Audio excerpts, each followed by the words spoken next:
All right, today we are going over performance anxiety and powerlifting, kind of the neuroanatomical reasons as to why it happens, then how to fix it. So, first reason why people end up with performance anxiety is a part of our brain called the amygdala. Amygdala is typically like a threat response, and then also is responsible for a lot of emotional regulation.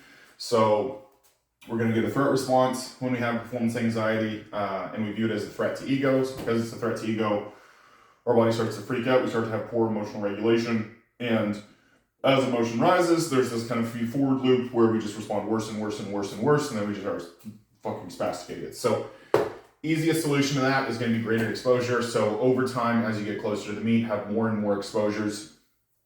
Simulating meet conditions, right? So, wearing your singlet, taking similar jumps as you would warm-up-wise in your meet, listening to similar music, all those sorts of things. Big thing about listening to similar music too is if you pick the same third attempt song all the time and you listen to that whole attempt song for your heaviest set the entirety of prep, it's going to kind of give your body this underlying cue of like, okay, it's time to go. And then that allows us to perform better. Second one is going to be your prefrontal cortex, which is responsible for planning and strategy. When we get super autonomic nervous system response, we get super freaked out. This prefrontal cortex starts to shut down, and our ability to plan effectively or have good strategy starts to go out the window. You know, that's when you see people come out of a second attempt and move slower than they wanted to. They have this goal in mind for the third attempt, and then instead of them being smart enough to be like, okay, I'm gonna take 5 kilos off and just add it to deads, they freak out, go for that third attempt anyways, and then they're gonna black out, they're gonna forget cues. We've all seen it. So, easiest solution for that is gonna be visual rehearsal. So when we have visual rehearsal of reps, especially in a meet, we end up activating mirror neurons. So they actually end up becoming almost as beneficial as actually doing the rep itself. So visual rehearsal in between sessions of actually lifting is going to be really beneficial, especially as you get into meet prep, and then anchor words, right? So essentially just mental rehearsal of the lift and then also the cues. That's going to allow us to kind of tune back in, reactivate that prefrontal cortex in times of stress, and allow us to execute that much better. And the third one is going to be your hippocampus. So this is going to be memory and context. The hippocampus, just in terms of organization, also tells your amygdala what to do.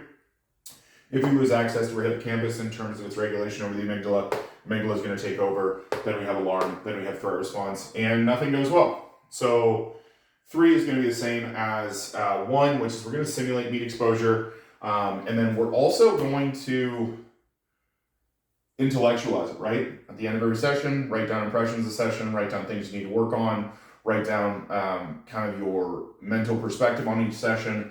And the more we're able to activate kind of higher thinking processes when it comes to lifting, the better things are going to go. And the more we're going to be able to actually get that hippocampus to regulate the amygdala. And then tie emotions, then also environment.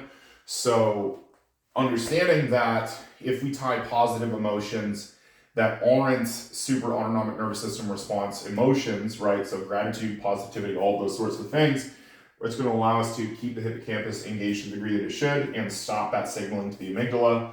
And then also just exposing ourselves to a very similar environment or the environment of the meet as consistently as possible to make sure that our brain has this positive psychological association with it, as opposed to one that's going to activate the amygdala and shut down the prefrontal cortex. And then also, this is the other part of it, consistently training in suboptimal conditions, right? So if we know coming into a meet that the warm-up room might be kind of a shit show, training on that relatively consistently so that it's not an unfamiliar situation when we get into it is going to allow us to execute that much better. So these are the kind of 3 big components of performance anxiety and what we can do to fix them.